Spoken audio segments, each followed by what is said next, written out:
Thomas, my mic just got muted, Tom. Here we go. Bitches.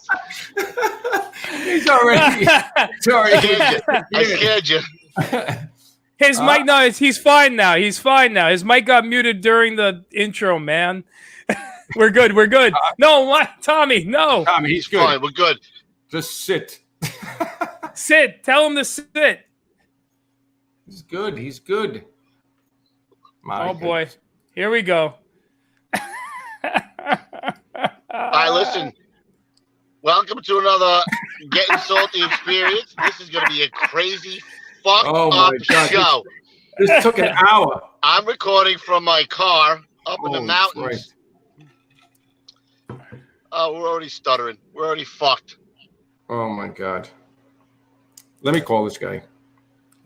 This is going to be crazy. Crazy.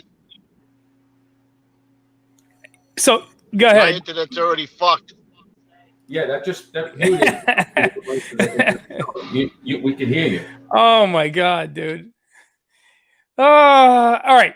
Bring us around. Where are we, Kev? What are we doing? What are we doing? Yeah. We're bringing you another episode of the Getting Salty experience, bro. It's the and where are you right now, bro? It's the only channel that brings the kitchen table to you. I am up in the woods in the middle of fucking nowhere, sitting in my car, because that's how I do it. That's what men do, bro. They figure out ways to get the podcast going. Where I'll be tomorrow, thankfully. Can't wait to see you guys. So. Oh, no. Now I lost you guys. What happened to fucking Norton? Where'd he go? He's here. Maybe we should start over. No, we're in, baby. This is it. This is it. All right, Louis. I'm gonna tell everybody who we're brought to us by, and we're brought to us by, of course, GettinSaltyApparel.com, where you can find all the cool T-shirts and all the cool, wonderful things. GettinSaltyApparel.com, where you can find where you can find all of the T-shirts and the hats and the booze apparatus and everything else. No, do not connect on two devices. My God. Anyway, GettinSaltyApparel.com. Fucked up episode, bro. Because I'm sitting in my car in the mountains somewhere in New York, upstate New York. My signal. Oh, there he goes. Oh, hey, we see you. Hello, Tommy Burke. Can you guys hear me? Yeah, counting 1, yes. 2, 3. Yeah, cool. Can you hear us? Yes, I can. Okay, don't touch anything else. Leave it all alone. We're good now. Okay. Awesome. All right, Kev and Lou. All right, here we go. As always, I got my boy Louis Ruffy here with his new sweatshirt. You got him, bro. I got the very nice T-shirt. We got Pete, who looks like the Beach Boys just threw up on his shirt. I don't know what the fuck you call that. It's a party, got Tommy with his hand over the camera. I don't know what he's doing over there. He's got a great mustache, though. I love it. And this is another episode of the Getting Salty experience. I am sitting in my car because there is no internet. There is no signal where I am, so I had to go on my. Oh, there's Tommy's son getting it done. Technical difficulties. Awesome. No, don't tell him not to touch anything. We don't see you. We don't see you. We don't see you. Oh my God. We God. have a great guy. We got Tommy Burke. Love the guy. Love him. Tommy, can you hear me? Check 1, check 2. Yes, all right, good. Yes, don't touch nothing. Don't touch nothing. Don't touch Leave nothing. Everything. Walk away. Also, don't touch nothing. We have a very special guest tonight. His name is a full quart of Tito's, and I might be done with it by the time this is done. I'm not sure. You know what else we have today? We have a word of the day, believe it or not. We're trying to keep this on the word of the day. Let's keep the show on the rail. The word of the day, ladies and gentlemen, is Norton. What's everybody drinking? You know why? Tonight? Because I got. Well, you saw what I got. What do you got, Tommy? I'm drinking a little vino, some red. Vino? Yeah. Shalom. Was that your wife's drink? Is that your wife's drink? You borrowed it from her? No. It's, no, he's like, no. Coppola. All right. So listen, let me introduce my main man, Tommy Burke, a.k.a. Norton. We're going to find out why he's got the name Norton. but he is one hell of a firefighter, ghetto firefighter, Brooklyn guy.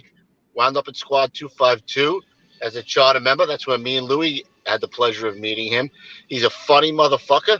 Love him, Tommy. Tommy Burke. Welcome to the show, brother. Thanks, boy. guys. I really appreciate it. It's a delayed reaction. You're just coming through the computer now. All right. You got to lower the volume on that, sir, if you can. Thanks, guys. I really appreciate it. Hold on. Got a great fucking mustache, too. Hey, Tom. Thomas. Oh, no, he's leaving. We should just quit. Yeah, This should be the last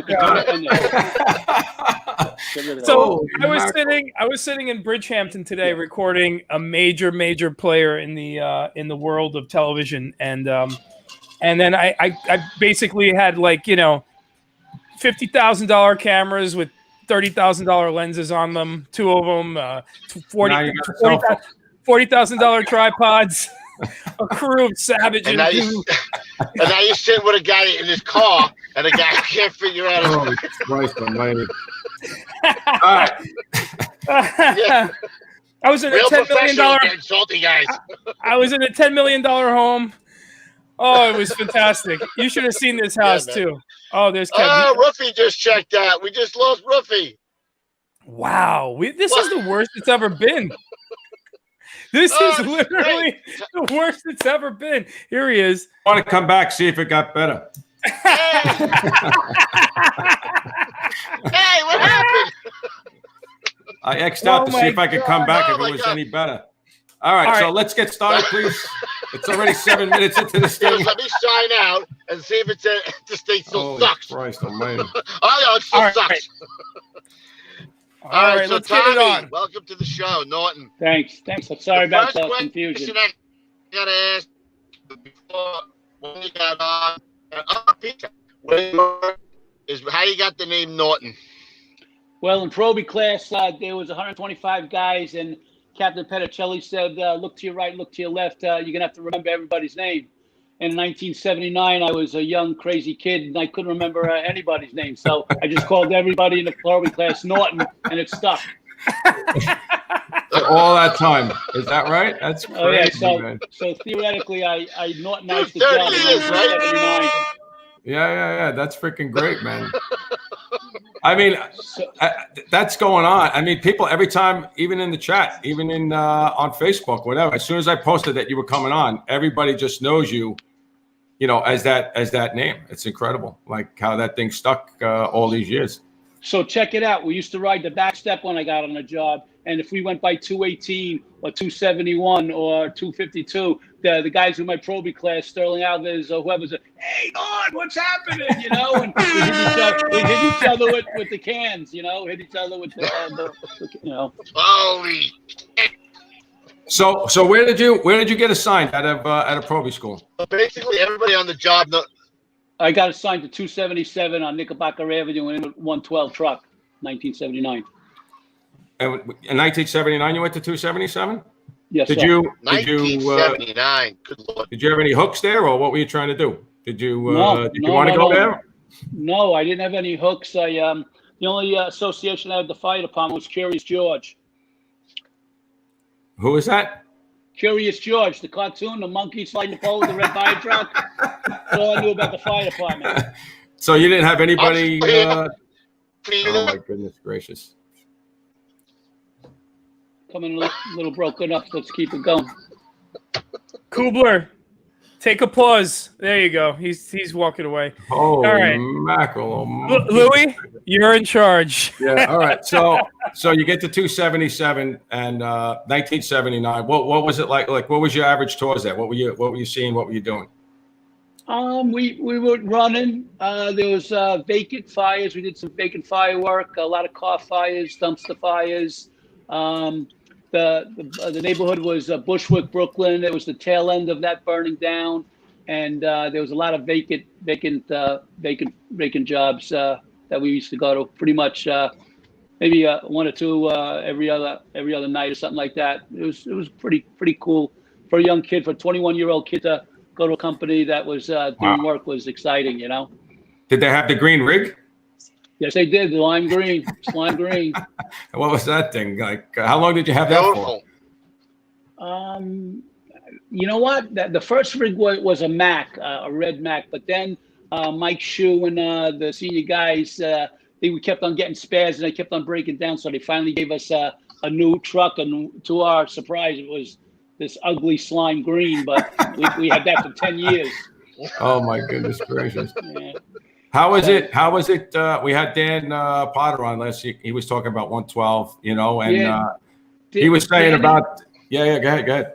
Danny was an interesting guy. What I remember about Danny was in 112 277 was a real small kitchen, and we had like a little closet off to the left, and that's where all of the cooks and the guys in the kitchen used to hide whatever they were doing that night. You know what I mean? And he spent most of the time in that closet, basically. You know, so. But he was great fireman, great guy, great personality. How was it with the rigs with the House of Pain? Like going get him in the bathroom, back in the bathroom, Jelly. So backing in and out, like being the young man in 277 when Tom Manella was a World War II vet, and like you know. If 277 was in the front and 112 had the run, they showed me how to drive the fire truck. So I would slide the pole, a night 12 go down, move the rig out, 112 would go out, and then park it 277 in the back. So it was a little confusing at first, but you finally figured it out. So to break the guy's chops on a normal tour, whoever was like in the worst shape, they would switch their boots around. So their boots would be at 277, but the boots were really in 112. So no one knew what boots. Some guys would have two left boots on, and they were trying to get on a fire. And so it was pretty comical. That was at that time. That was the ant farm. That's what Dan was saying, or no? No, the ant farm came later. That was. Oh, that's right. You were there 79. You were there earlier than him. That's right. Yeah. I didn't work with that guy. He was like allergic to the action in the nut house, into the firehouse. Yeah. So they drew ants all over from the kitchen to the bunk room to everywhere that guy went. Pretty funny. So you stayed in. How long were you in 277 for? A couple of years, right? Yeah. I think 2 years. Yeah, two and a half maybe. Did you know you were always going to the truck, or? I was good at breaking things, you know what I mean? I was a good overhauler and, good with tools. So, I kind of knew that, And so they went to the truck? Steve DeRosa got made from 102 truck. Gordon Bennett Metalwood was the captain of 112. And I worked a lot of 24s and mutuals in the truck. And he was the officer that was in my group, so I was always working with him. And when we had fires, my job was to stay at the can. So all I had to do is stay with him, and you'll be doing good. And if I could stay with him, so I put my paper in and ended up going there.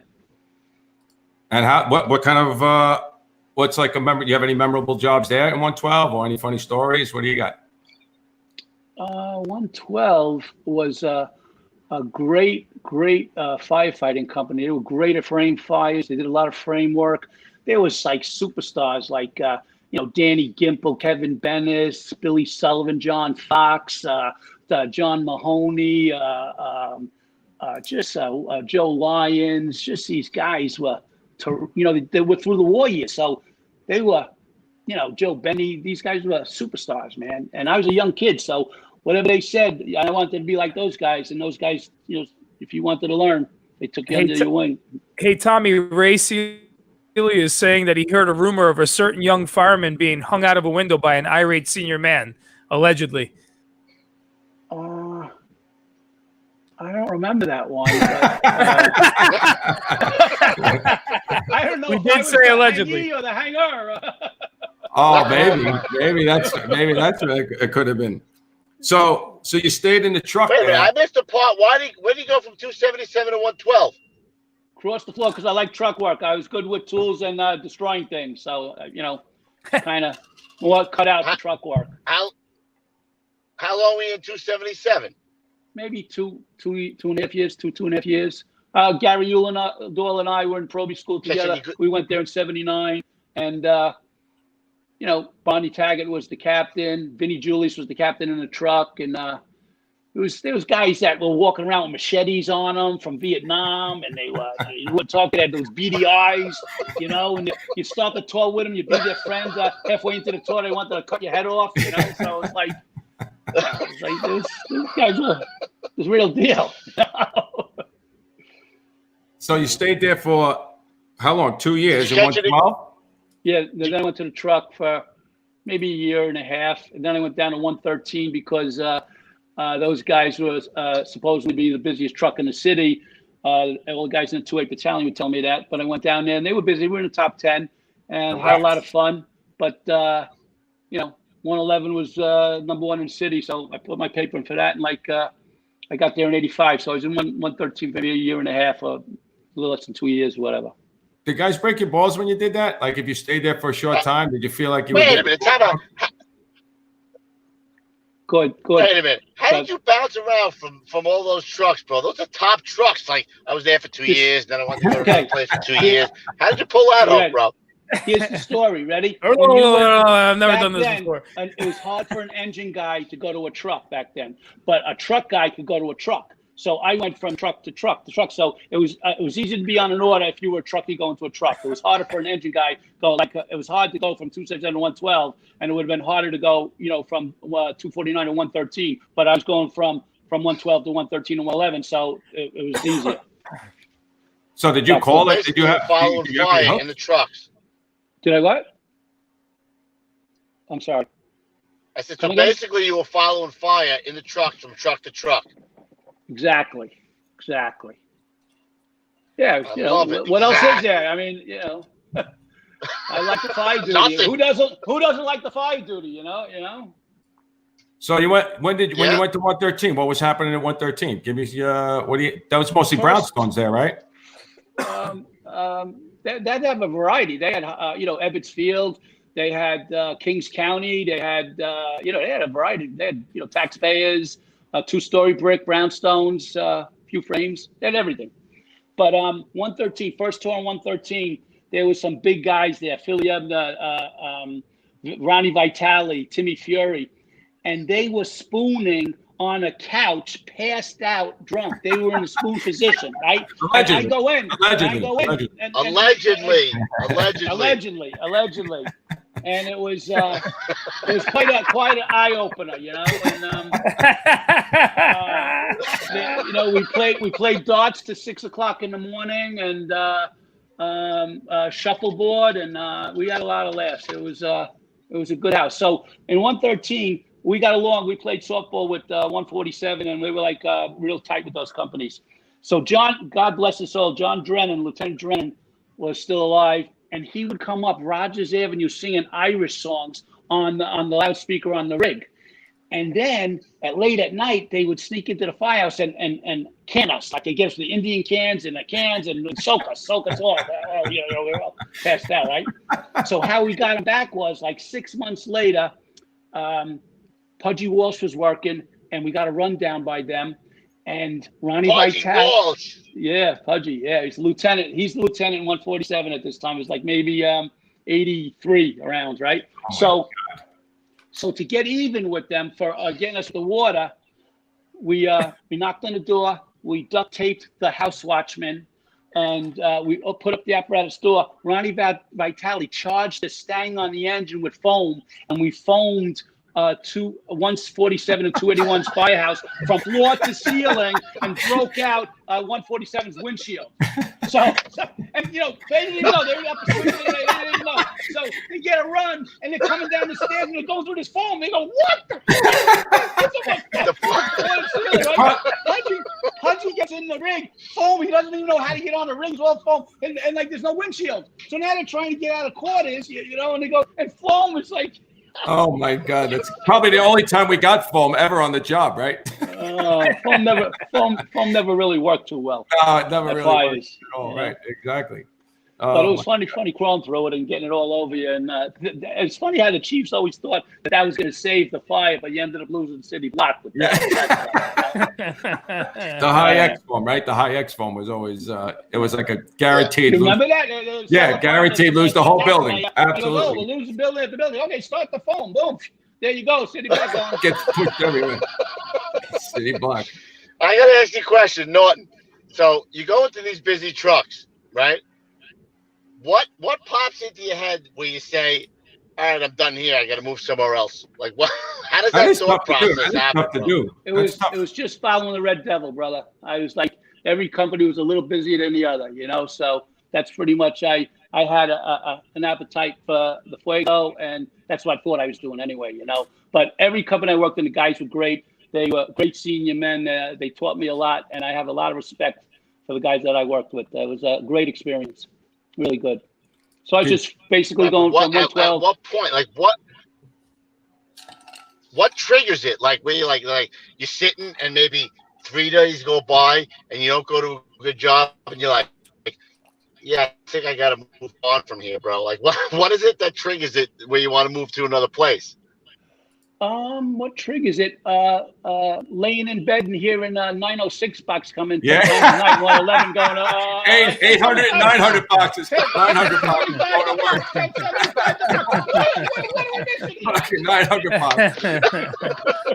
I was in 103. I remember hearing those 900 boxes. 800 boxes. 900 803 was 112, 906, 97, whatever the fuck it was. It was always 800, 900 boxes. Sometimes 700 boxes, right? You know, 112. Yeah.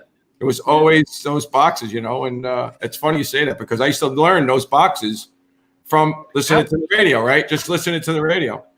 Absolutely. So in 1979, we still had bells alternate on Saturdays. You had to learn the bells, right? So on Saturdays, we pretended that the bells was. They'd send the bells over. So 7 was a truck, 5 was the engine, and so then the box would come in. It'd be 803. Truck and engine. So there was like 27 bells you had to count. And the senior guys go, look, this kid's looking for a bird. Bing, bing, bing, bing, bing. And they used to count them in their sleep. Right. Count them in their sleep, bro. And if we wake up, they know they had to go if it was a 5 or a 7, whatever company they were in. But that was tough. I couldn't even figure out the group chart, let alone the bell. And like Warren was saying, if you got the wrong bell by one, if the box by one bell, one digit, you would go into some different, intersection. You go to Canarsie when you're supposed to be Bushwick. Absolutely. Oh shit. So after a year and a half, 113. Did you go talk to the captain of 111, or you just put your paper in? Did you talk to anybody there? How did that work? I did. Every company I went to, I was told that you got to look the captain in the eye, shake his hand like a man, and tell him what your intentions are going to the company. And I did do that. And the day I did that, Bobby Austin and the Duke and Eddie Steffens and Basil were holding court in the backyard, and they said, "Who's this asshole?" And I said, I'm Tommy Burke from 113. Holy shit. That was some crew right there, right? I mean, oh my God, holy shit, right? Yeah, they were great. They were the best of the best, man. So you go to 111 in 1985, and you stay there. I remember the first time I met you, Norton. It's on the roof. I remember you had that red, white, and blue flag number 1. Oh, cherry picker number 1? Is that what you talking about? No, you had the 111 had a 1 that was red, white, and blue. That was the Harley Davidson blues. The Harley Davidson numbers. It was a 1 for Harley Davidson. The guys, in 111 truck and 214, the guys were all Harley heads. All those guys went down to Daytona, and so for years they would tell me, "No, you got to come down to Bike Week. You got to come down to Bike Week." So I go down to Bike Week with them, and Kirk Kowalczyk, God bless his soul, took me to a swap meet, and it was really cool, man. And I got along with these guys great. We laughed. It was first night there. We have a tequila party on Ormond Beach in our condo. It's all the Nut House guys. And Chief John Banbury and Captain Pampalone and Stevie Luisi were roommates, and we're in their condo on the 4th floor. And John Seville and now John, who's the captain of Rescue 1 now? John Cirillo. Cirillo. Cirillo and Sal from 107 took my 1992 convertible Mustang, rode it on Daytona Beach, and then rode it right into the water. Drove it right into the water. And John Banbury, Chief Banbury goes, "Norton, that looks like your car." It is my car, Chief. Chief orders everybody in the water, get Norton's car out of the water. So it took us like about an hour. So we had to wait for a wave to come to pick up the car. And every time a wave came, the car moved a little bit. So one of the guys, hold on. So one time, a wave comes and the guy he falls down. Wave comes, the car's on top of the guy. We have to wait for the next wave to come in to get the guy from underneath the car. And he's underneath there going bloop, bloop, bloop, bloop, bloop, bloop, bloop. You know, it's like so we lift up the car. Teddy Crown, Pete McGreedy pull him out. And he was okay. He was just a little banged up, but he survived. But so they're all motorheads. They say, "Norton, we're going to park the car." They park the car and facing the sun. So the end of the day, it dries out. So the end of the day, we're getting ready to go out. Let's go see if your car starts. The car starts right up, except that there was crabs and snails and all kinds of fish and seaweed on the inside. And it worked all week. We had that car. We drove the car. Everybody wanted to ride in that car because it was the fish car. The fish cart. That's freaking hilarious, man. And what? So that's when you first got there, or you were there for a while at that point, or that was early on. That was 7 years later. Oh, so you got going on in there. So I have some stories too. I know you had a whole bunch of stories written down that you might want to that you had there that you wanted to touch base on, or you want me to go with? I have the I know that you had a lot of medals in your day, but I have a meritorious act report here. Oh, you didn't know that? No. What was that? Was that the Tony Bennett? What? No, this is not the Tony Bennett. This is a report of a meritorious act dated July 26, 1990. This is for firefighter first grade Thomas Burke, 111. And this is, it says here on the top, did any other members participate directly in this act? And then it says, oh, there it is right there. All members of Engine 225.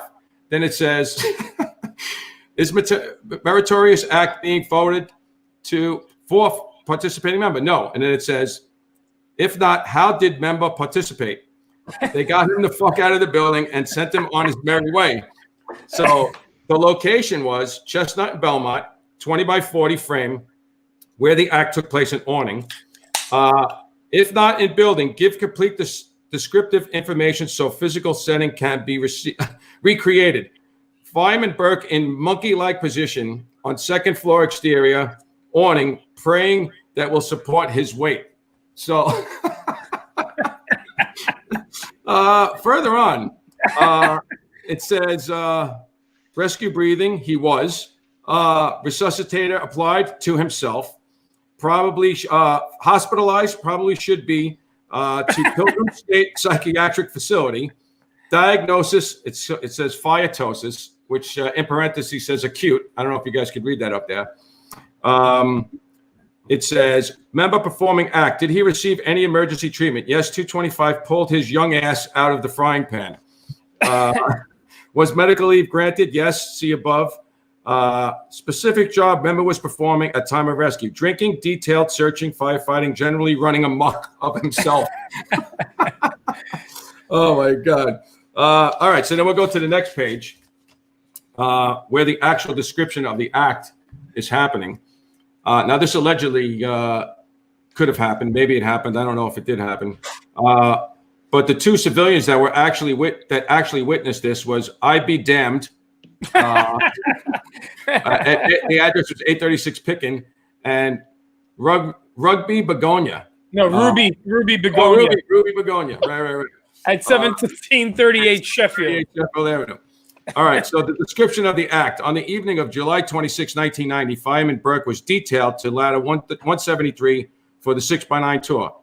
Prior to leaving quarters, allegedly, possibly, could have been at 111, firefighter Burke proceeded to quaff several cans of unnamed frosty lager.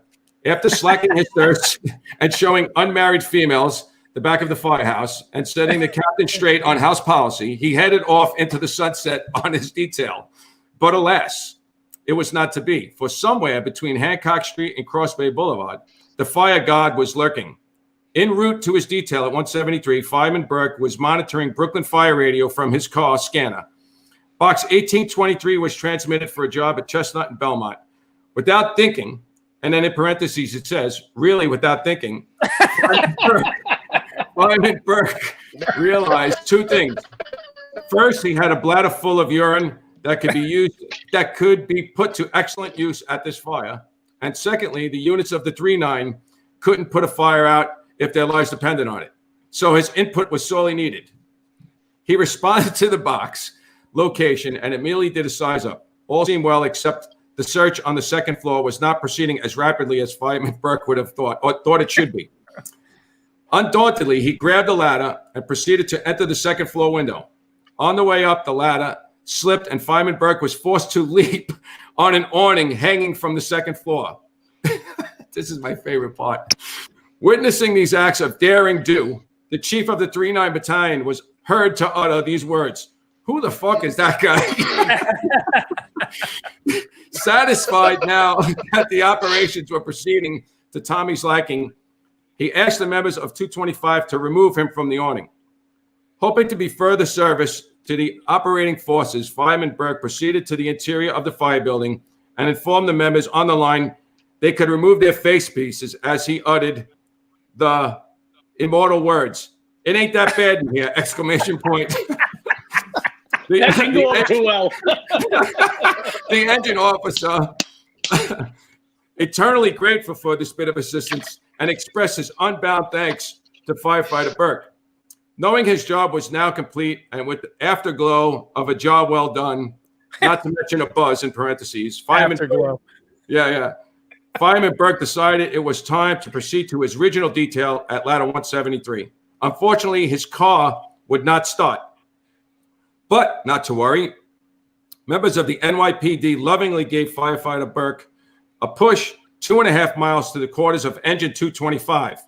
Knowing how critical it was to have Fireman Burke in 173, 173 then drove to 225 and personally picked him up and brought him to quarters. And then at the bottom, you can see God save the Queen! Exclamation point.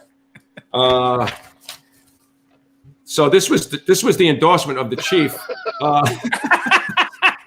Unfortunately, the facts are as stated. I have never seen a more screwed up foul ball operation in my 32 years on the FDNY.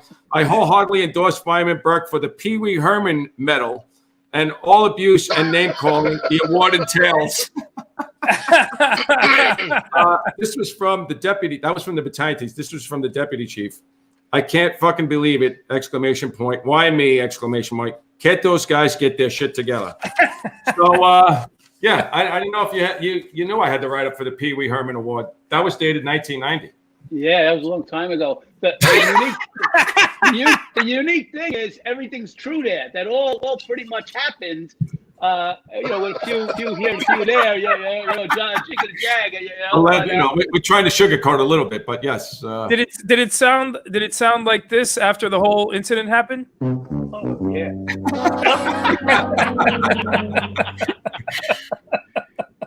So I kind of have an idea who wrote that. I'm not going to say who wrote it, but that is priceless. So I'm glad you said that for all that funny shit, man. So let me just tell you how it ended. I go to 173. They were fishing off the back of their firehouse. They are on the water on Cross Bay Boulevard. So I walked in there, and I said, "Wait, man, in a fire? What's going on? They're all fishing bowls." So they had a meal for me because you're supposed to leave for the detail at like 5:30. I left at 9:30, so I got in trouble for that. So a lot happened within those 3 hours. But so we go there. We have dinner and stuff. So everything's calms down, and the guy goes to me. The senior guy goes, "You want to go across the street?" I go, "What do you mean go across the street?" He goes, "Yeah, come with me." So somebody in that place owned an establishment across the street. So we go there. And we're sitting there and enjoying ourselves, and all of a sudden, this light starts flashing up by the front door of this place. And what the hell's that? He goes, "Oh, we gotta run." We gotta run. What do you mean we got to run? We got to do what? They'll pick us up. Oh my God. Oh shit. Allegedly, that could have happened. It might have happened. You heard a story about that, probably. Did you ever hear Crittersville? Crittersville is in the back of Howard Beach. Like it's a Hamilton Beach. It's a little like run down. It's like dirt roads and like old decrepit buildings and like old women with they have a volley house there, I think. Yeah. But we have a boat fire in Crittersville, and it was my first time down there, and it looked like Deliverance people. It was like crazy, man, And so the guy who from the engine nozzle guy was a little hesitant to go put out the boat fire. So I start, getting behind him and hustling him, to the thing, and ends up being a guy I grew up with, Kevin Woods, who's like the legendary nozzle guy in 282. Who's in 142? Who's the engine in 142? 285. 285. Kevin Woods in with the legendary nozzle guy for 285, and we had a good time. It was a lot of laughs. So he didn't give you an elbow or nothing like that. After he saw who it was, and he knew the reason. He was elbowing me. So Tommy, there was one night that you had mentioned. I wrote it down. One of the busiest nights you had in your career, right? You had 5 jobs. Yeah. 24 years ago, on my 40th birthday, Charlie Williams was driving, and he came into the firehouse, and he goes at roll call. He says, "Guys, I have a bad feeling. I've been seeing black all day." Boo! Well, we didn't come back until 13 hours later, 5 jobs later, and it was just one of those crazy nights, And within that, we lost 3 people, but I was able to get 7 people out of 2 different fires. I was the OVM that night, the bucket, and some people jumped at the rear, and it was just crazy. It just was, we had one job at that same one of those fires. There was a guy from rescue. Fire was below him and above him, and he was trapped on a fire escape. We had to pluck him off, and that was just one. There was like a lot of crazy things was going on there. There was a backdraft on Green Avenue, and Ronnie Caratu and John Florio and Kenny Catana got blown down the stairs. And people were jumping out the rear, and I got some people on top from that one, and it's like crazy stuff. You know what I mean? It was just. It was great. I mean, it was bad for the neighborhood, but it was a good experience for the firefighters. Yeah. Oh, yeah. Who was your main guy? Like you had Ray Strong there, right? You had Chief Bro there. You had all these guys there, right? I mean, Ellison was there. Ellison was still there when you? Jimmy was my probie. Yeah. So I know I did a bad job, but what are you gonna do? Yeah. Wait, Jimmy Ellison is greatest fireman in the world. He's a superstar. I love him. But there was the officer, Jimmy Basil. We had Jimmy Basil, Howie Vinetsky, Kilkenny was that, and Donnie Haight, and then Connie Galgano. These guys were like, if you ever hear the term "no mask MF," you know what I mean?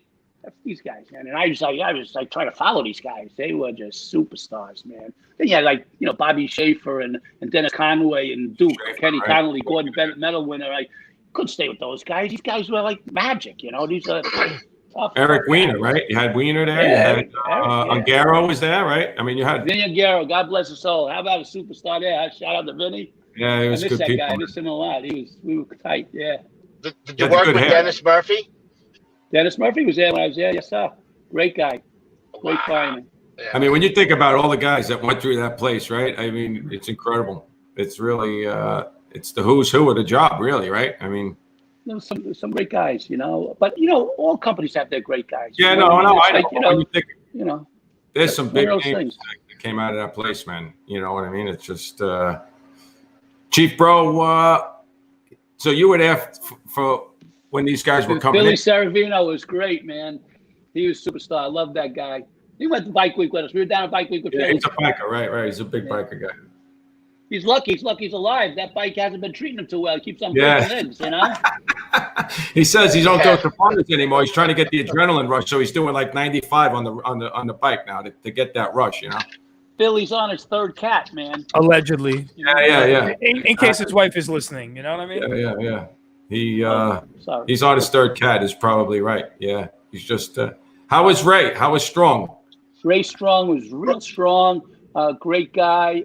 His nickname was Diesel. He was intimidating, and the people in the neighborhood just stare at him like, "Who is that guy, man?" You know? He's a big dude, man. If you got the name Strong, right, you got the big shoes to fill, man. And that guy is he's a tank. You know, he really is a freaking tank, and he's a great heart. You know, and he was. You can't have the name Ray Strong and look like Johnny Walters. Yeah, he fit the name perfectly. You know, he was a tough guy. He was good. He became a boss, right? And then he was in Rescue 4. I think he got out. Did Ray get out? Yeah, he was a boss in Rescue 4. Yeah. Yep. He did get out. So now Where's you're another video, Ruffy? You got another video? Yeah, that's what I'm just getting a 252. So you stay in 111 from 85 and 1998 rolls around and they start the the squad thing. They're going to make squads and they have the tryout. And what made you think about going in that direction, just in general? Well, I don't know if I'm allowed to say all this stuff, but I was having some health issues, and Pete Gansey and Sal Casano, my friends, and he said, we're going to open up these squads. He goes, why don't you go to 252? I think that'll work out for you, So I went there, and Steve Raswell was the captain, and he was a superstar and best guy in the whole world. And I stayed there for like maybe a year, and I told Raz, I said, listen, I'm going back. I missed the first two, And he goes, no, you're not. He goes, I need you to stay here and teach the guys and show them truck work. And so talked me out of it, and I stayed there for from 98 to 2005, And it was a great experience working in special ops. Great guys, a lot to learn, a lot different, a lot to do. And it was a good way to end out a very interesting career, So I was privileged and honored to be working with those guys. It was really cool. Yeah, you like us. I mean, we got lucky, right? I mean, in the end, we absolutely. just luck of the draw, right? I mean, if you think about all the guys that started there, right? And the guys that, we lost in every company on all the, most of the squads anyways, and the rescues, obviously. But it was just luck of the draw, Absolutely. But, so I stayed there and ended my career there, and it was great. So, Norton, how was it like when you were running? When you were running job with 11, how did they treat you? Like you were 252, you were running with 111. You hear what he said? How was it running in with your old company? Yeah, with the Nut House. Yeah, how was it? Yeah, well, I had a good reputation and a good rapport with everybody there. So we, they do good ball breaking. Getting on me. Call me JV and Johnny. That's right. Always the JV, right? Yeah. So it was fun, What was I going to say? So we got that video. I don't remember what it's from a YouTube. That was a part of the documentary called The Brotherhood. The Brotherhood. Radical Media did that. I think it was like a couple of years after 9/11. They did it, and it was a pretty interesting documentary. It showed they were trying to capture what we were like, how we maintained our traditions 18 months after 9/11, because we lost so many of our leaders and so many great guys. And so it was, they were doing it for all the right reasons, we thought, and they put a camera on me for a year every time I came into work. So I had this little camera here and a mic and followed us around. And they did Rescue 1, they did Rescue 4, Squad 252, and I think that's it. Those are 3 companies they chose. Oh, that was it. How did you? So just before we'll show the video now, but so Cheese is in that video. Oh, yeah. He went with the 252, right? How did you when he got promoted? How close were you with him? Because I remember you guys at the tryouts. You guys were like together then too. Like, how did you know? He was 150, right? Before that, I think. I met Cheese in 252. He came from 150. He was thinking about going to 111, But then he put his paper in for 252 when he became a squad, and that's where I met him. So, and we just became real close. You know, he's a character. You know, he's a great cook. He's a great barber. He's a great fireman. He's a good wrestler. Isn't he a wrestler? Yeah, he's a mini sumo. Yeah. He'll wrap you up. Oh, if he's not taking a nap, though. If he's taking a nap, then then you got him. But other than that, yeah, but he does that jujitsu like that. You know, he can turn you around, like turn you like this. Yeah. He'll get you going. All right, so yeah, exactly. So Pete, well, the video is probably like 3 or 4 minutes, so we'll just show it real quick, Tommy, and then we'll talk about it after. Okay. All right. Be my guest. Stand by. All right, Here we go, boys. Just mute you there. Go ahead. Here we go.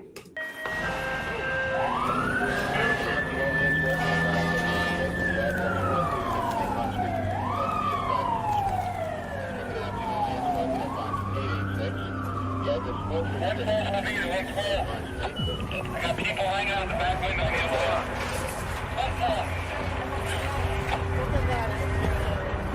To the rear? All right. Hey, we need a 24-footer in the rear. 24-footer.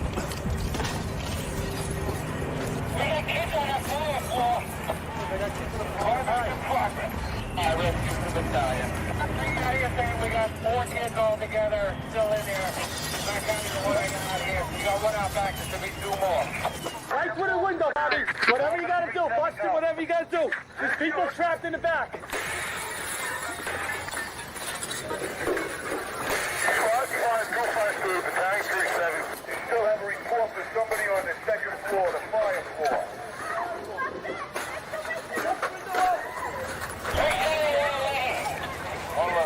We got kids on that fire floor. The lady that came down the interior said there's 4 altogether. Yes, you still have a report for somebody on the 2nd floor, the fire floor. Hey guys, don't lose it, guys. Don't lose it. The bucket ready now. Hey Tom, what do you need? Don't lose it, brother. Pull it. Pull fucking room. 38-15. Hey, Chief! We need oxygen! See, they need oxygen! They need EMTs! We got a total of 4 people that came out of the top floor. We had 2 1045s, 2 that were assisted down. She's hurt, buddy. Get it down. On the car! Guys, right on the car! That's a home run! Get some oxygen on her, brother. 38 hospital for Division 1-5. There's a 3-year-old in an ambulance down here. This is the car that was removed. In the backyard. How do you like that? Primary's negative on the phone. They did the primary. We're going to do the secondary again. Yes. 1-5 does 38. Search is negative to Chris. Tommy. Yeah. Ronnie, let's go. All right. 37, I had 12. 176, go. Yeah, all the victims from inside the building have been accounted. It was a lot of chaos. They were saying there was people trapped. We heard that there was people trapped on the radio coming in, and I think they got out okay. I think actually they got everybody out, but I don't know if everyone's alive. We're almost complete with the secondary. It's a classic brownstone fire. They did it like clockwork. 214 stretched the line, 111 laddered the building, did a roof rope rescue, put portables in there. They do what they do all the time. We got everything?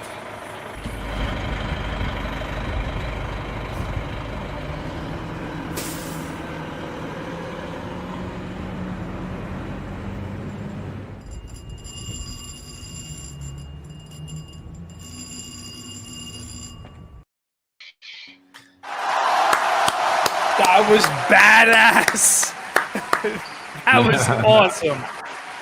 No, really, that was super cool, man. You guys did a great job at that fire, man. And like I said, I was going to say, no, just go. Like at the well, you got called. It was like 111, 214 first 2 boxes, and it was 10 cent right away, 10.75, blah blah. And we were hearing on the radio that there was a roof rope rescue in progress. There was people trapped, and so it you know, shit was on. You know what I mean? So we were all geared up and pumped and psyched. So we pull in, and the roof rope was just starting, and there were still people up on top. They were pulling people. You know, Paulie was taking people down the stairs. I think Woody from Rescue 2 was taking people down, and so there was too much congestion on the fire building. So I thought it'd be a good idea to take the portable up to an exposure. So me and Cheese so we took that up, and I just keep on going, break everything, break the door, break the window, boom, boom, boom. We passed it out the rear, went down, and Joe Lennon from 111 truck was still on the rope when we got the ladder up there, and we put the ladder up and ran up, and he was safe. He was good. He was tied off. They were pulling him in the window. But there was this big woman, heavy woman in the front that they were having a hard time. She was unconscious and having a hard time getting in the bucket. So after I went up there to help those guys, and they needed help because she was like 300 and something pounds, you know. So on the count of three, we all yoked her into the bucket, and she really didn't have a pulse. She was in bad shape. So we got her in, and we put it down on the car, and I was saying we needed oxygen, and I don't think she made it, unfortunately, you know. But they did a great job. The guys were unbelievable. It's just, and like I said at the end of that video, that's what 214 and 111 do all the time. That was a routine fight for those guys. They said put the white stuff on the red stuff, put the ladders up, and get everybody out and go home and talk about it. You know, everybody always when I had said that you were coming on, I got a ton of emails and messages and Facebook stuff and all that stuff about that particular job. They wanted to know if that you were that guy. You know what I mean? Everybody knows you as that guy from the video on the bucket, right? I mean, outside of FDNY, obviously. But you know what people don't realize is every company there did a fantastic job at that 222. Bobby Spellman, the chief of the 3-7 battalion, so, you know, he was the chief at this fire, and he was directing these guys to go here, do this. Everything went like clockwork, and it got done. And unfortunately, you know, some people died, but it wasn't because of a lack of an effort for the guys. Yeah. They were superstars. Yeah, they were super. They were right on the game, man. If you do everything right, it don't matter. FD should have been proud of that, of their actions there for sure, you know. All right, so a couple other things. I wanted to talk about the Father's Day fire. You were at the Father's Day fire, correct? Yes, I was. I came on the night tour. Father's Day fire came in. I didn't notice, but I was home in Massapequa with my kids on Father's Day and went in for the night tour. And everybody, I got into 252 like around 4:30, 5, whatever, and everybody was running around. Cheese Man was running around. And I go, what the hell's going on? They said there's a fireman missing in Queens. I said, holy shit, I didn't know nothing. So he goes, we're going. We're going? So we took Cheese Man's car. We like 4 of us got in his car, and we're going down Knickerbocker Avenue, and I see an 8-3 precinct cop. I said, Cheese, stop the car. I run over to the PD, and I tell the guy, listen, there's a fireman missing in Queens. Would you guys give us an escort to Astoria? It's whatever the address was. For sure, no problem. Lights and sirens from Bushwick to Astoria. I don't know, got there in 10 minutes, whatever. It was great. Those guys were superstars. 8-3 precinct. Great job. So, blue. So now I see. Now I get there. We get there at 5 o'clock. Okay, these guys have been working there since 1:30 in the afternoon, and they tried to go through an impossible wall, and they wiped out like battalions of companies, and they were all wiped out. They were just laying in the street, laying against the wall. I go, this doesn't look good. Like, you know, I never seen so many guys wiped out. It was like, and it was hot. It was like crazy, and so I don't even know what rig it was. I took a mask from a rig. I had my gear. I took somebody's flashlight, and I went into like the entrance of the hardware store, searching around, and somebody found a Chiefs helmet, a white helmet, and I kept on moving around, and there was like Bobby Kanabi from Rescue 3 was in front of me, Raz was in front of me, and they found the stairway down to the basement. It was like it was like a maze. Like you had to go like this, but you went around and you kept on coming down, and we found that they got down there first. Kanabi and Bobby Kanabi from Rescue Raz were down there, and God bless his soul, Brian Fahey was in the position that he said he was in, at the base of the stairs, floating in 4 feet of water with his face piece on, but the regulator was out. So I get down there and I said, we got to, check the pulse. No pulse. I said, we got to start CPR. Bobby Kanabi goes, no, and he's been missing since 1:30, 2 o'clock. I go, what? So my time frame was all off and stuff like that. So to make a long story short, there was a lot going on. The water was on fire. It was really nasty. So they send down a Stokes, right? Rescue 4 guys come down. Eddie Z-Man, Liam, a few other guys. I don't know who they were. And they tied him up in the Stokes. And Chief Downey and Gansey say, make sure Rescue 4 bring him out. Make sure Rescue 4 brings out. There was no problem with that. No problem. So they went to pull him up, and he kind of fell off the Stokes because we didn't lash him right the first time, because it was like this. It was like a real awkward angle. So we regrouped. We balanced the Stoke. We were finding stuff to level the Stokes. We leveled the Stokes. Got him did it right. I forgot what you called them. They braided him up good. And the second time, they pulled him up the stairs. They got him past the thing, and they pulled him out to the front of the store. And that took about 2.5 hours. And that was probably one of the hardest things I ever had to do. Wow. Yeah. That's a long time. That was brutal.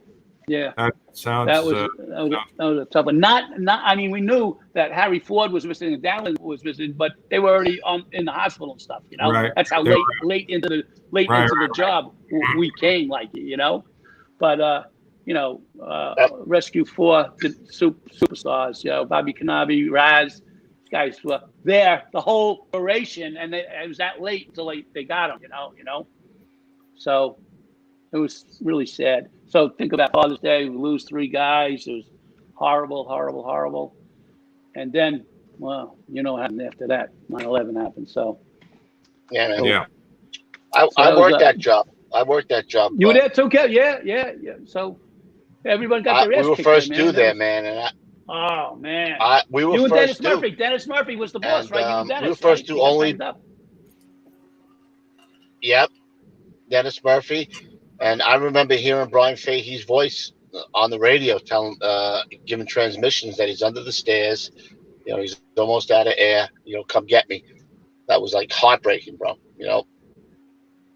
Yeah, I hate this story. I absolutely this is one of those that has burned the worst impression in my mind. I mean, I can't hear it again. It's horrible. And Pete, that's how we all felt. That was like the most tragic fight that I was ever to in my whole career. A Father's Day, losing 3 fights. That's the unthinkable. That's the worst case scenario, right?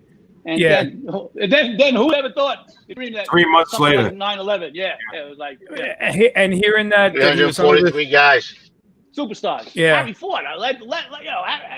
John Down had a young family. He's beautiful. These are beautiful people, man. Yeah, I mean, and listen, I'm glad that like Kevin's one of my best friends, right? I love this guy, and he was there, and he was freaking blown up too. On top of everything, his knee got shredded.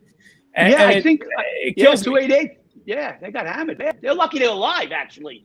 I mean, if Dennis Murphy went down in that basement, it would be a different. It would have been a different scenario. You're absolutely right. Absolutely. If he, thank God they had a guy who had some. Yeah, that was brutal. You guys did a great job, man. I never met Brian Fahey, obviously, but that man's name is embedded in my head from this doing this show, and nothing is more heartbreaking than hearing that story every freaking time. It gets me. So every time. So Norton, guys, can I just tell you something that happened on this past Father's Day? I was just going to ask you that question. I'm sorry. You told me something about a Father's Day. What was it, last year or a few years ago? This past Father's Day, this past June, right? Ira Thorner, retired fireman from 112 truck. My son married his daughter. We're golfing. My son, Ira, myself, and Vinny, we're on the golf course at Mandalay Bay in Oceanside. And we're having a great day, great Father's Day. We're having a great time. 11th hole, It's a water. It's on the bay. It's on the South Bay there in Oceanside. Me and Ira and my son are watching this guy with 3 kids on a tube, and he's not doing anything right, and he's heading towards the bulkhead, and he turns, he excels the tube, and the kids go into the bulkhead. 2 kids survive. His 2 kids, the father's driving, the 2 kids, the girl hit, boom, not good. So I didn't even get a chance to size it up. I mean, in less than 10 seconds, my son jumped from 12 feet into not knowing how deep the water is, jumped in there, gets the lady in his hands and says, Dad, she has no pulse. I said, you got to start CPR. So he got so strong that he was able to go. We got the boat to get over to them. He lifted up the lady bodily and got her into the boat, jumps in the boat, did CPR on her for a half an hour by himself. And unfortunately, she didn't make it. But that was this past Father's Day. You know what I mean? So we'll never forget that Father's Day in the 11th hole of Mandalay Bay. Like, he did the best he could. He got her back. She was breathing and stuff, but it was just too much internal damage. That's another crazy story for you guys. Holy shit. That's tough stuff, man. Yeah, I'm not hanging out with you on Father's Day, bro. I was gonna say we got to get some. With you on Father's Day. We got to get some happier stories. You got any? What do you got? I mean, you're supposed to be the jokester, Norton. What's going on? Give me something. What do you got? Okay, all right. I got a few. I wrote down some good ones. I got a couple. So St. Patty's Day. Wait, hold on. Ron Zoni in the chat was saying something about a car. Ronnie Carrabba. Yeah, I love that guy. So he's saying something about a carpool you did with some guys. Something about a carpool. Carpool. Yeah. Let's hear about it. Allegedly. So it was Ray Bressingham's car, and he was in 107. Ronnie was in 107. Me and I think Jimmy Zodowick. And so Ray drives. We dropped them off at 107 truck, and then I continued to 111, and I worked my 24. Zodowick went home early. He only worked at 1 tour. So now I have Ray's car. So I drive from the Nut House to my house in Massapequa, not even knowing I was in Ray's car. Completely forgot about it at 107. And I didn't realize it. So I go in, and so the phone ring, right? And all of a sudden, I said, UAH. What did you forget? I didn't forget anything. What are you talking about? And I left Ray in 107. You can't even make that story up. You can't make that. Sorry, that was a Norton story, That is a Norton story. Let me tell you, this is St. Patty's Day. St. Patty's Day. Yeah, baby. 1985. St. Patty's. My brother Peter is a quadriplegic and he's in a wheelchair. All he ever wanted to do happened. He was going to be in the next class in 1980 in probie class. We took the test together. There would have been 2 Nortons in the job, but he had a bad accident and he got paralyzed in 1980. But so there's only just me, but it would have been great to have him. But anyway, he's still alive and he's doing good. But so he wanted to go to St. Patty's Day. So we take him in, we'll march, we'll do the whole parade. And he's having the best time of life. It's great. So it's the end of the day, and we're up at D.L. Sutton's on like 86th Street and York Avenue or something, and his van is down on 34th Street. He says to me, Tommy, I don't feel good and I'm tired. So I said, oh, this isn't good. How are we going to get him from point A to point B? So I walk out of the bar and I'm looking around and I see a box on the corner, a fire department box. So I said, we need help. So I walk to the box and I pull the box. There's a pull box, right? In Manhattan, right? We need help. You can't do that. No good, right? So the Lou comes up. I don't remember what engine it was. It was up on 96th Street. And I said, hey, Lou, I said, a little trouble here. My brother's in a wheelchair and I'm going from the Nut House and can we take him downtown?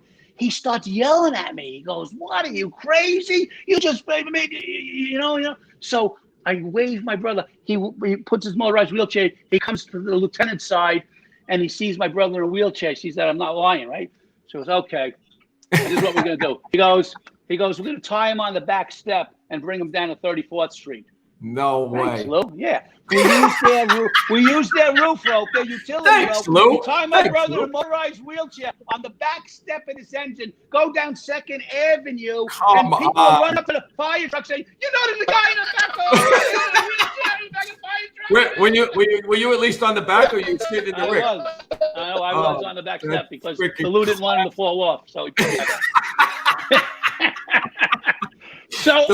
want him to fall off. So, dude, these are true stories. All my stories are true. So that's the funny things about it. So now I'm in trouble. Like, I'm off for 3 days. I go into the firehouse. Temple goes after roll call. Burke, up in the office. He goes, "What were you thinking?" I said, my brother was in a wheelchair and I had to get him downtown. He goes, "Next time you pull a stunt like that, I'm sending you to Tottenville." I said, "Tottenville, what's that?" He goes, "Get out of here, you asshole." I think I wouldn't have any problem if I showed up there. I don't think I would have, if the guy needs help, brother needs help, I would help him. That incident had phone calls from the union president and come on, are you kidding me?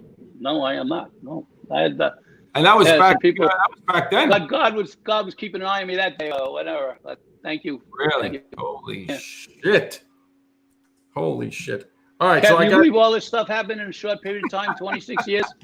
I mean, you still want to do some funnies? I got a few. Yeah.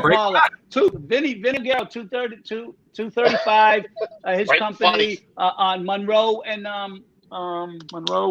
Nostrand. There's a funeral parlor, so we have a job in the funeral parlor, and they're first to engine, first to truck. We beat 102, so there's a couple of rooms we knock down, and now everybody's just in secondary mode, and there's a whole bunch of coffins on the second floor. I find one that's empty. So I know the guys, the chief's going to say, you got to search these to see if there's bodies. So I jump in the coffin, right? Now, I think the guys are going to come in 5 minutes, but they take a half an hour. So I'm in the coffin now, but I don't want to blow the joke. It's how dark it is in the coffin, bro. It is so freaking dark. It's dark. Yeah, I mean, it's dead dark, right? It's scary dark. So it's scary dark. So I think I'm going to run out of air in this thing, and I'm starting to panic. And I hear him coming. And there's nothing in this one. They open it. I jump out of the casket. Those guys hit the ceiling. When they came down, they beat the shit out of me. But Pete McBreedy shit his pants. When they came down, they were punching. They were boom, boom, boom. I was black and blue for a month, man. Just for breaking their chops, I thought I was dying. 30 minutes. Oh my God, that is freaking hilarious, man. So Norton, they're saying Cheese Man is in the chat if you needed to know. Hey, Cheese, how you doing, brother? There you go. Cheese Man is in. I want to make sure I told you that. Together, and then Cheese Man comes back and he's my boss. He made me polish the poles, make his bed, clean the rig. He was tough. Do my toilet, you son of a bitch. He was tough, man. Oh shit, guys. Hey, Norton, let me ask you a question. Yeah. How long were you calling people Norton before they started calling you Norton? Since 1974, in high school football team, Wantaw High School. We were Honeymooner fans. The Honeymooners were a big show, right? Yeah.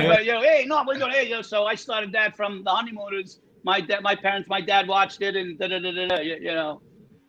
And then that was it. Then you just stuck it into the firehouse. So and you started calling people Norton, and then all of a sudden you just became known as Norton. Correct. So actually, there's a good question in the chat here coming from Cheese Man.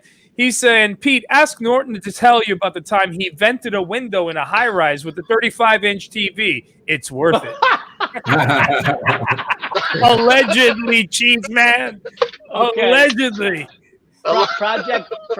This is a true story again. So Project Fire and 103 and 120 are taking bodies out. They were very busy. It was good job, and they were taking people out. So there was a lot of work still to be done. The fire was still going on and stuff. So there was this TV on fire. It was giving off that purpley, yellowy, that horrible smoke, that PVC.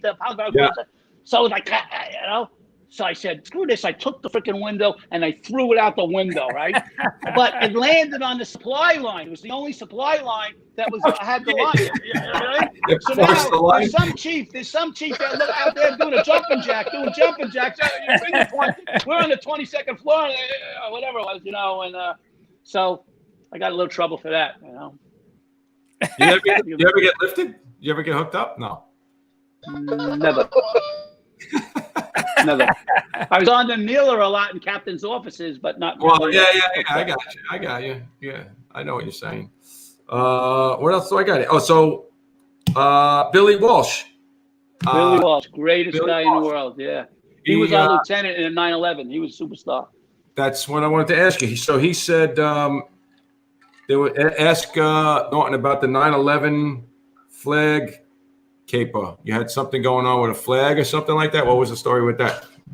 So in the morning, we searched the atrium, me and Billy, right? And we were way down.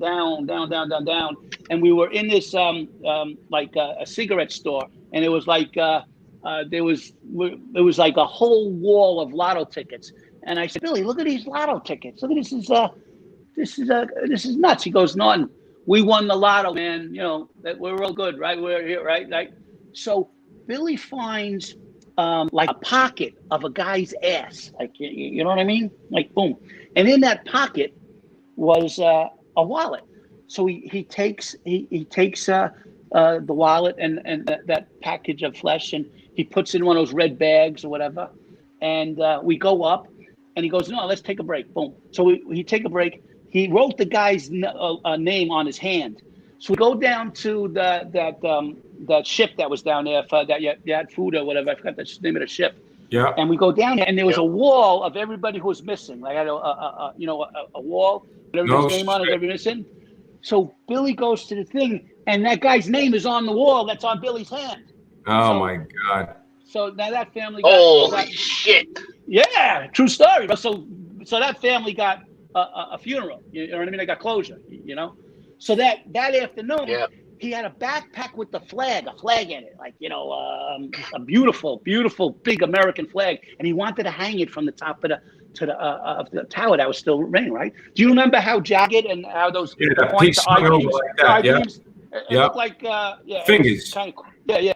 So, well, he wasn't that good of a climber. He was afraid of heights a little bit, but I got him up there. We went around, and it took us like an hour and a half to get up there. And we had nothing. We were just free climbing, basically. You know what I mean? And I was trying to get to the highest point to look at a good spot, but there was no safe or good way to hang that flag. But it was a giant flag in his backpack. So we never really got to hang it, but scared the shit out of Billy Walsh. You know what I mean?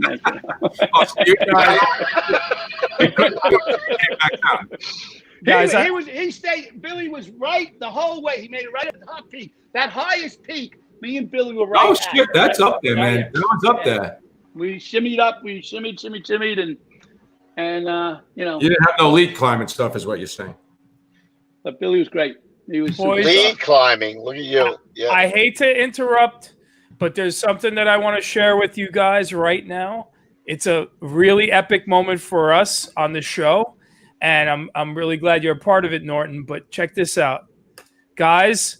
10,000 subscribers on the. We just broke it tonight because I checked. Congratulations!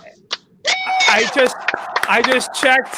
You know, before we got on, and we were at 9.99, and in the time that we got on the show, we hit 10,000. Norton brought it home, baby. Norton, you brought it home, baby. Congratulations. So I just want to. Great job. It took us a few months, but I just want to say thank you to everybody in the audience, everybody in the chat. You guys are our hardcore group here, and we love you, and I love you, and thank you so much for that. I mean, it's just getting started, so stay tuned. That's all I want to say. You know what? Give me a little spiel about the flipper. He was the guy. John D. He was the one. The flip. You remember Flip, right, Kevin? Yeah, he's great. So yeah. Flipper was the real deal cop in the 7-5 precinct, bro. You know, with Vigiano's son. You know, he was out there on the street, East New York, man. He was right by 29103, right? Absolutely. Yes, sir. So. And if you look at the guy, he's the most mild-mannered guy you've ever seen.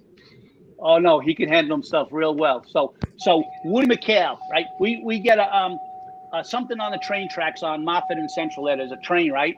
So some guy stole a tool off our rig the day before at a drill. We were having a drill, and some guy stole a tool, and so Woody and John DiFilippo thinks he sees the guy who stole it, right? So now Flip is chasing the guy. He chases him down into the subway.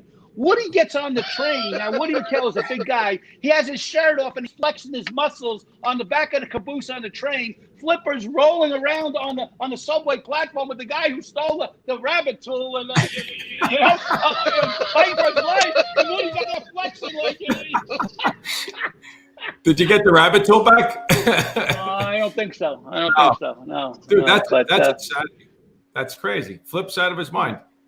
But he's a sweetheart. He called me. He's like, listen, I don't know. I know you get upset, when people contact you. I'm like, Flip, that's not for you. That's not for people who I know who, He's like, yeah, I want to get Norton. I said, you know what? He's on my list. I said, but I don't have his number. Get his number. And then Flip would get, let me tell one more Flipper. So Flip would get detailed to 111 for a night tour, right? Oh, him, Jimmy O'Connor, right? So after dinner, I said, you guys want to go have a little drill? I'll drill on, truck work. You know what I mean? Oh yeah, because they were gonna, So I'm teaching them how to pull ceilings, teaching them how to force doors, I'm teaching them how to search, I'm teaching them, the layout and what to do, count the boxes, the roof, and all this. And everything that I talked to about, the bell goes off in the middle of the drill. We go out the door. The first two at a top floor fire in a brownstone.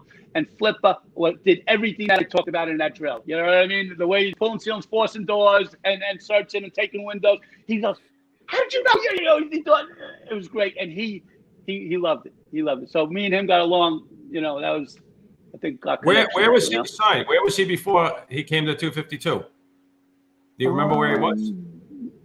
He was in Brooklyn. Where was he in Brooklyn? I don't. He might have been assigned to 250. I'm not sure. I don't know. Maybe he was. I don't know. I just I always remember. The whole world. Yeah, he got screwed too, right? He went out early with his lungs, right? I mean, he didn't do too much longer after 9/11, correct? Well, you would know better. I don't even remember. I don't know. I stay in touch with him a little bit. I see him at 252 functions and stuff, but right. Everybody does their thing, Yeah. What else do I got? What you want to hear? You want what? Go ahead, Tommy.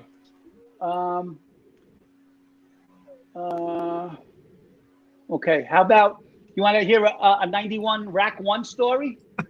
This can't be good. You're in the rack? Oh, no. Wait, okay, I'll tell you what. So I like first night in 91 Engine. I had a lot of friends in 91 because I used to work on the side with guys from Harlem. We used to do construction out in Southampton, right? So it was all guys in 91, 58, 26, all great houses, great companies, great guys. So my first night, I broke my thumb, and they put me at Tommy, 91 Engine. What, Kev? I didn't hear that.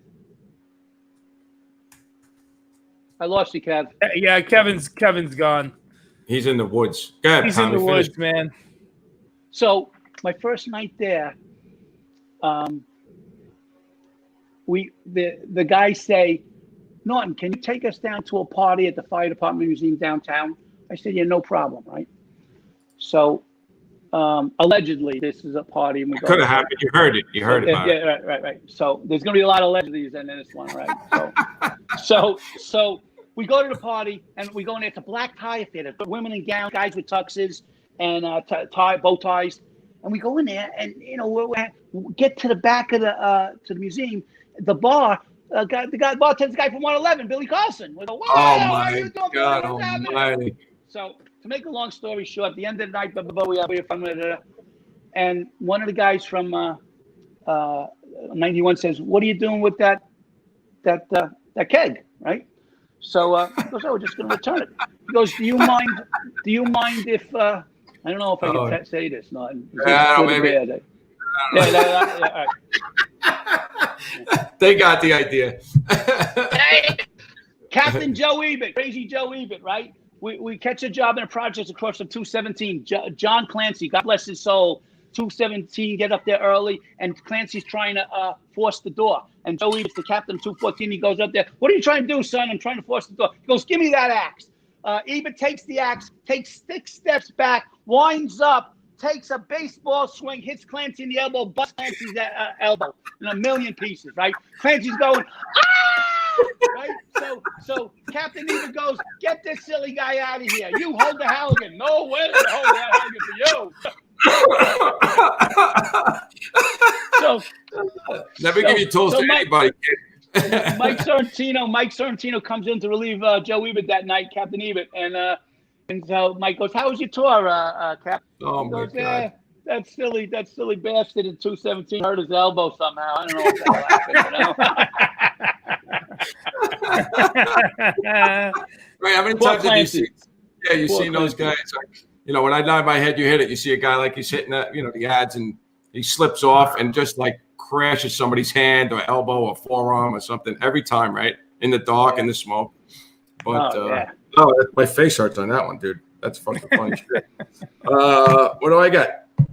So your daughter is on the job. What is she doing? Yeah. Shout out to my daughter Kelly Burke. She works with Drew Kane in the counseling unit in Manhattan, 20 truck there, our old medical office. Yeah. She likes it? Yeah, she loves it. She hopes she, be able to stay and hope everything works out. But she's trying and she's working real hard and she's doing a good job for them. She's a social worker, so she's that's her field. She posted on the Facebook and Instagram that she's like, my dad's going to be on tonight. I can't wait. She was all excited. So I hope she's watching. So I want to give her. I guess I have 4 kids, so I gotta say hi to my daughter Haley, my son Travis, and my son Thomas. You guys met. He's none of those guys. None of the sons got on the job. Just my daughter. Who would have funked that one? Wow. So she works in the counseling unit. Kev, she works in the counseling unit, and they say Kelly Burke on the door. So some guys that go through the counseling unit says, I worked with a Tommy Burke. And so she says, that's my dad. You're little Norton? probably one of the craziest guys I've ever seen in my entire life. Hey, Mr. Burke, sir, Ronzoni's hitting us with the hot shit right now. He's asking, Pete, ask Norton about the homeless guy with his 252 jacket. We're in Louisiana in the quarter, and we're partying, and we were a bunch of fireman guys.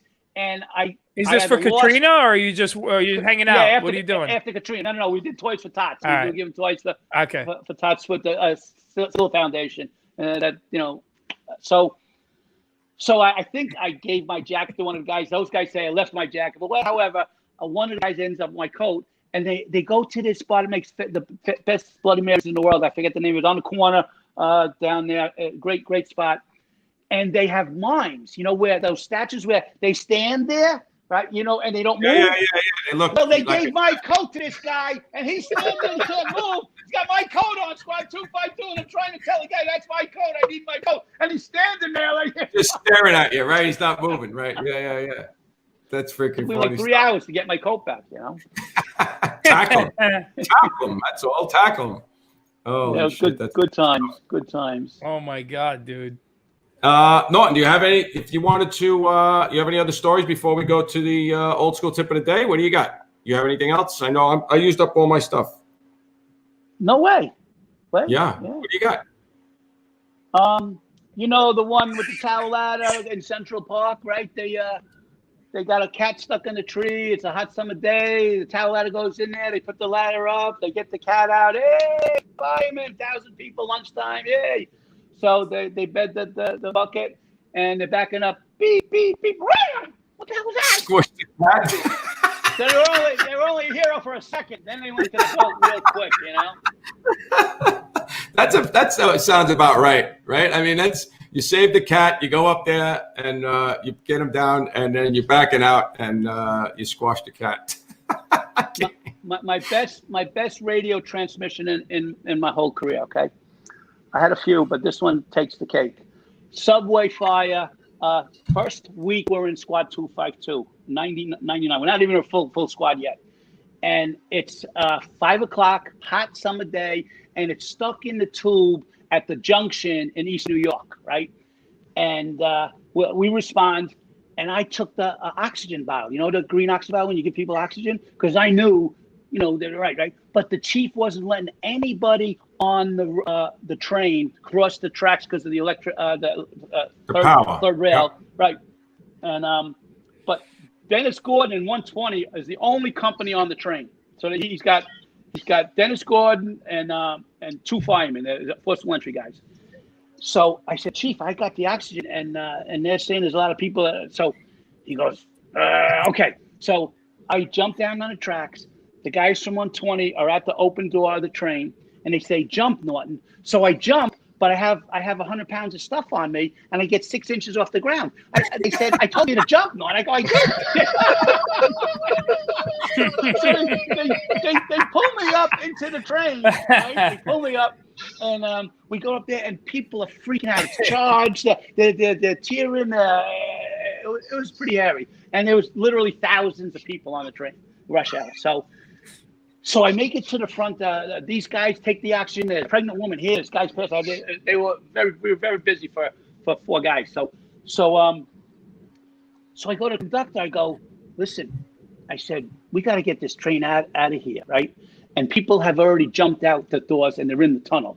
So I said, this is what we're going to do. I said, I'm going to walk in front of the train with my flashlight, and I'm going to stay in flashlight contact with you to make sure there's nobody on the tracks, right? So the guy goes, what?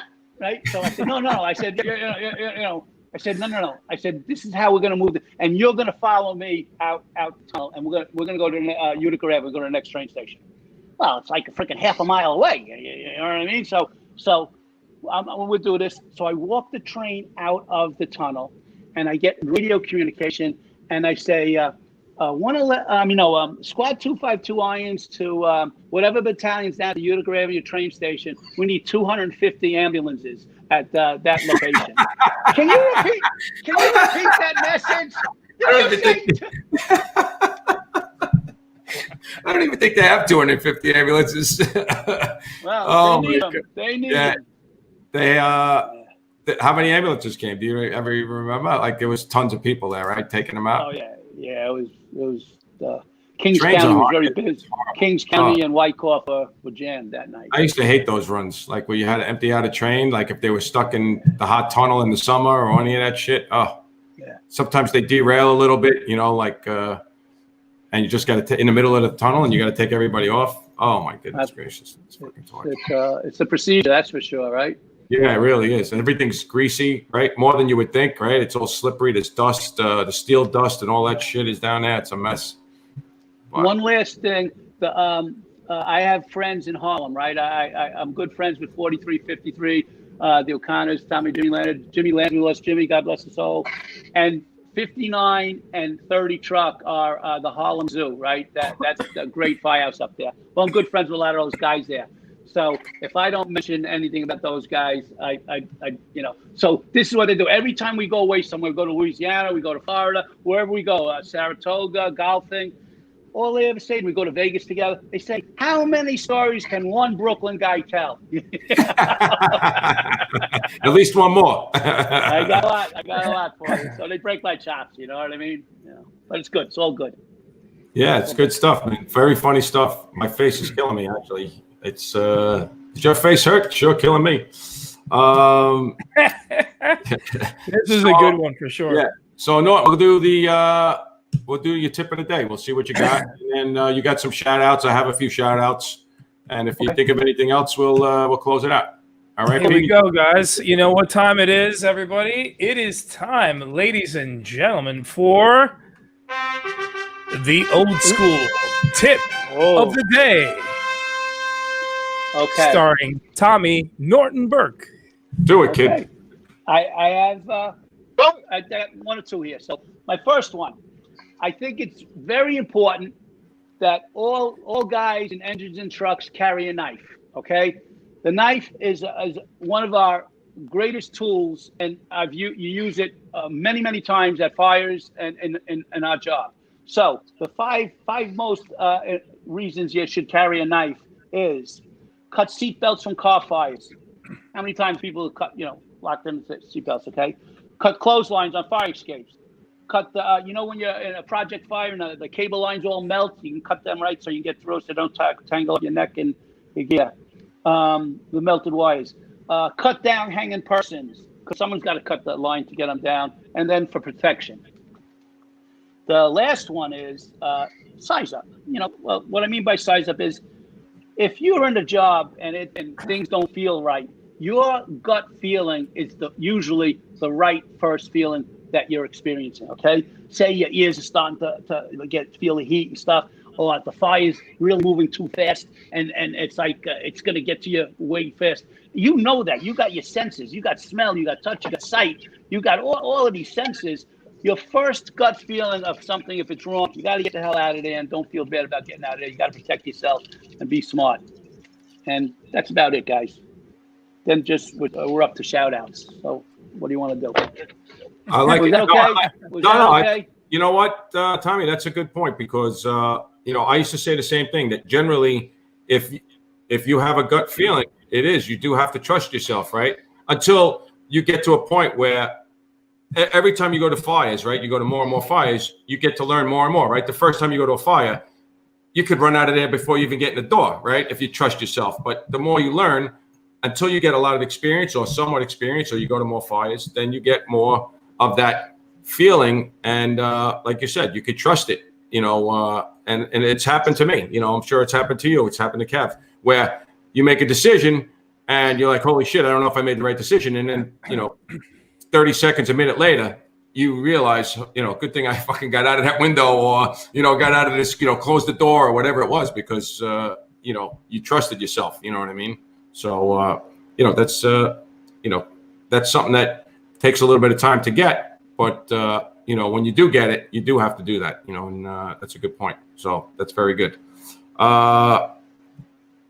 You wanted to do a couple shout outs, right, Norton? You had a couple things you wanted to talk about, people you wanted to touch base with. So we'll do that now. Okay. I'd like to, give a shout out to my daughter, Kelly, for working in the fire department. I'm very proud of her for that. And all my kids. I love my family. And the Silla Foundation for allowing us to help with the toy drive after Katrina and help the people in North Carolina, the Wounded Warriors. And the stuff that they do is just phenomenal. Also, there's a guy named Danny Prince who runs the family transport for the fire department. And he lost his best buddy, Jimmy Lanzer, a couple of years ago. And he's a superstar, and he deserves a lot of credit. Danny Prince is a superstar. And today, I got to tell you, the cops and firemen, it used to be the heroes. That was, So I never liked that term. It wasn't proper. Well, today, to me, the new heroes are the truck drivers, the grocery guys, the nurses, the doctors, the people working in these hospitals with the coronavirus. They're doing a super job, man. They're going in every day. They could, people are dying around them and they're doing their job. So my hat's off to all of the rescue workers, all the first responders. And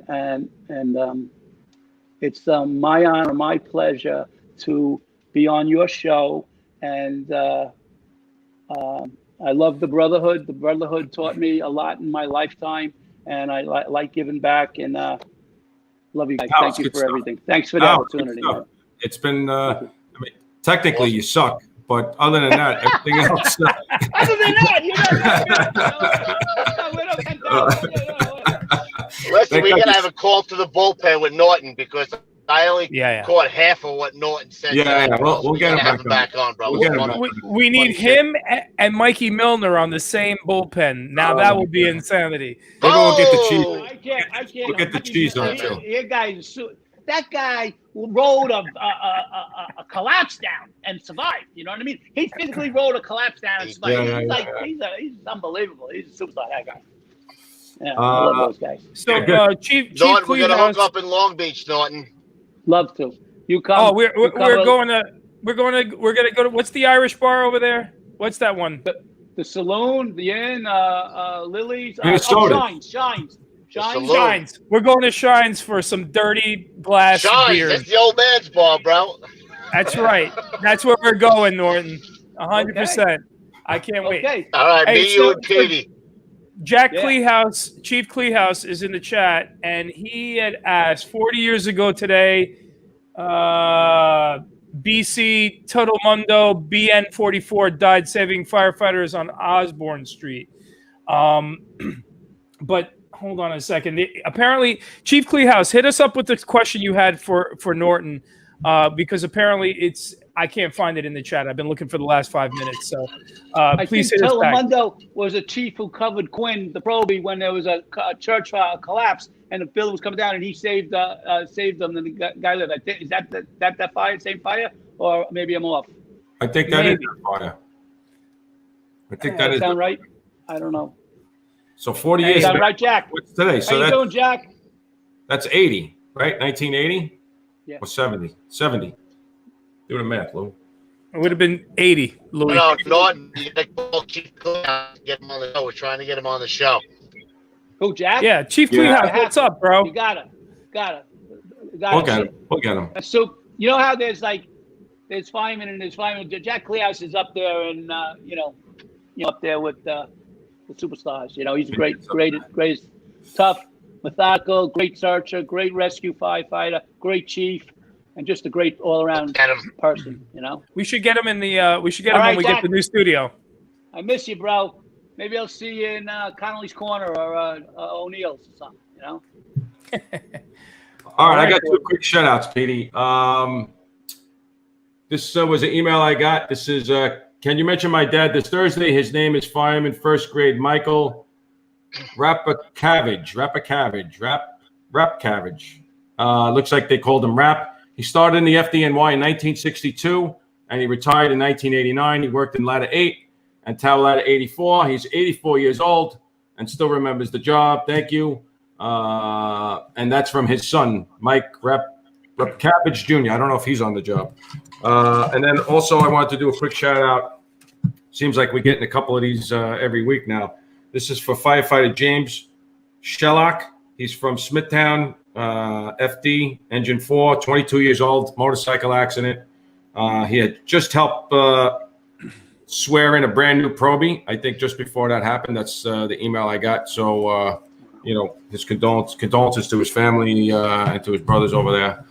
And that's what I got. So that's rough. Hats off to both of those guys. Actually, I do have the question from Chief Kleehouse. I don't want to screw this up. So here we go, real quick before we're off. Dan OC asked Tom who coined the phrase "Norton did the rotation before there was a rotation."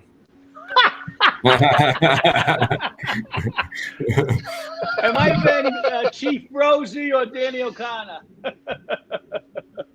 All right, there it is. That was the one. I didn't want to miss that.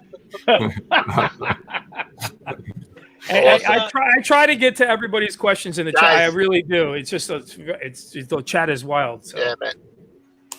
When Chief Kleehouse talks, listen, 10,000 subscribers is a big deal tonight, fellas. Norton, you brought it home. 10,000 subscribers, and we're looking for 100,000. That'll be next, bro. So we appreciate you coming on, Norton. We got to have you on again. It was awesome, from what I could hear, anyway. Thanks for the honor, guys. It was awesome. You guys are great, doing a great thing. Keep it going. Keep it going, man. Go out, go big, go big. Thank you, brother. Love you guys. Love you guys. Thank you. Well, you guys, you know what time it is.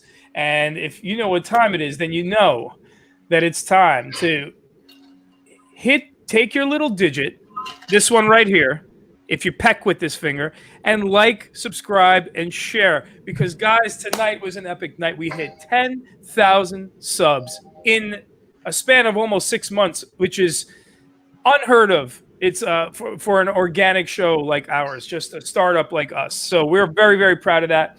And the more you guys like, subscribe, and share, the more we can do. We have tremendous plans. That's all I can say. We have something in the works right now, me, Lou, and Kev, that is really, really good.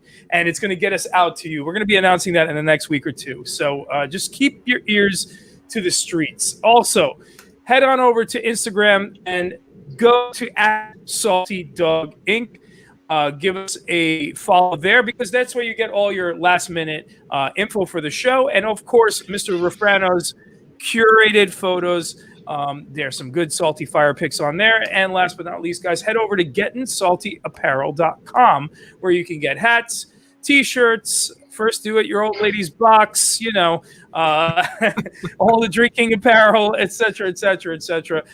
Guys, if you support us there, you're really supporting the show.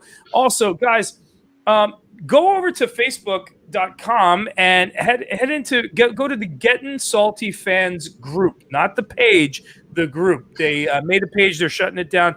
Gettin Salty Fans is where you guys get to run the show, talk about what we've been doing, talk about what you guys are up to, share your fire experience and fire photos. It's a really great place for everybody, all these maniacs in the chat, to get together. And last but not least, if you have any questions for the show, hit us up at gettinsaltyexperience@gmail.com. Mr. Refrano there may use one of your questions, and you'll win a little prize in one of our Q&As. And that, my friends, is all for this evening. Pete, tell them about the masks. The First Do It Your Old Lady box masks just came in. They'll be on this website tomorrow. Yep. First Do It Your Old Lady's Box masks. I'm going to have to start running those, because that'll be... Shameless plug there, Norton. Shameless plug, yep. Also, the... How else could I buy snazzy shirts like this if we don't sell some masks? Oh, yeah, that's great, bro. Yeah, I don't want to wash my car with that shirt, but all right, bro, we're going to have mugs. This will do real well at Shines when we have that beer. Listen, we just got mugs that say all lives matter, courage is colorblind. Those mugs are out. They'll be on the website tomorrow. Check them out, bro. Coffee mugs. Get them. Cool. Guys, here's the 343. May God bless their souls. We'll miss them dearly every day. Tommy, love you, kid. Man, you're the best. Tommy, don't hang up. We'll be in the back like just before. All right, when we sign off. So just look at that. That's a third of the bottle right there. That's a third of the bottle. I'm gonna save some for me right now. Proud of you, bro. I'll be there tomorrow at 10:30. Save some for me. Tommy. Love you guys.